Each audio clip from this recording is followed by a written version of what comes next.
দর্শক, শুরুতেই সংবাদ সংযোগের শুরুতে আমরা যেমনটি বলছিলাম যে আজ মুক্তি পেতে পারেন জামিন পাওয়া বিডিআরের 178 জন জওয়ান। এই বিষয়ে আমরা জানবো। এই মুহূর্তে কেরানীগঞ্জ থেকে যোগ দিচ্ছেন সহকর্মী মাইনুল মারুফ।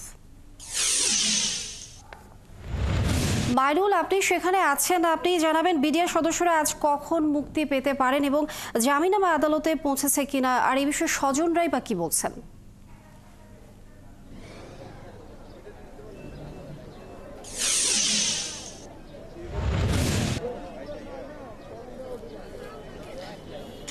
জামিননামা এবং জামিনের যাবতীয় যত কাগজপত্র তা কিন্তু গতকাল রাতেই পৌঁছে গেছে এবং আজ 11টার পর থেকে 2টা বা এরপরেই কিন্তু যে যারা এত দীর্ঘ 16 বছর ধরে জেলে ছিলেন তারা কিন্তু মুক্তি পেতে পারেন এবং প্রায় 16 বছরের অপেক্ষা, একদিন দুদিন নয়, 16 বছর ধরে মানুষগুলো কারাগারে আছেন এবং তাদের স্বজনরাও কিন্তু এখন সকাল থেকে কিন্তু যে কেরানীগঞ্জ যে কেন্দ্রীয় কারাগার তার সামনে এসে অপেক্ষায় আছেন, কারণ এত বছর পর তাদের স্বজন মুক্তি পাবেন, তাদেরকে একটু দেখবেন, তাদের সাথে কথা বলবেন। অনেকেই আমরা দেখেছি যে এখানে কান্না করছেন, তারা এতদিন পর স্বজনকে মুক্ত বাতাসে দেখতে পাবেন এই চিন্তায় তারা এখানে অপেক্ষায় আছে সকাল থেকে এবং তারা বলছেন যে এইটা তাদের জন্য অনেক বড় পাওয়া। আজ তারা বলছেন যে তাদের যে স্বজন নির্দোষ ছিলেন এর মাধ্যমে তারা প্রমাণিত হয়েছে, তারা আজ সেই স্বজন নিয়ে বাড়ি ফিরবেন। এই উচ্ছ্বাস, বাঁধ ভাঙা উচ্ছ্বাস, তারা কিন্তু আমরা দেখেছি যে কেউ কান্না করছেন এখানে বসে বসে এবং আমরা কয়েকজন স্বজনের সাথে কথা বলতে চাই এবং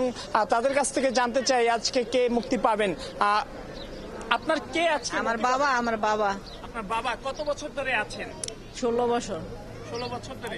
উনি যে যখন ঘটনাটা ঘটে উনি কি ঢাকায় ছিলেন? ঢাকায় অসুস্থ ছিল, হসপিটাল ভর্তি ছিল আমার বাবা। কিছুই জানতো না এই ব্যাপারে, কি হয়েছে না হয়েছে। তার জন্য তো বিনা দোষে এত বছর জেল খাট। যেমনটি বলছিলাম, ঠিক ওনার মতো কিন্তু অসংখ্য মানুষ আজকে 178 জন মানুষ কিন্তু মুক্তি পাবেন, যারা বিভিন্ন মামলা, যেই হত্যা মামলাগুলো হয়েছিল, হত্যা মামলায় যারা খালাসপ্রাপ্ত ছিলেন তারা কিন্তু যে বিস্ফোরক মামলায় তারা এতদিন আটকে ছিলেন তারা কিন্তু আজকে জামিন পাবেন এবং তারা আজকে মুক্ত বাতাসে যে নিঃশ্বাস নেবেন। এবং আপনি দেখতে পাচ্ছেন যে যারা এখানে আছেন তারা সবাই অপেক্ষায় আছেন, কেউ হাতে ফুল নিয়ে এসেছে, বাচ্চারা এসেছে, সবাই মিলে কিন্তু আজকে স্বজনকে বরণ করে নেওয়ার একটি প্রক্রিয়া কিন্তু আছে, এখানে সবাই মিলে অপেক্ষায় আছেন।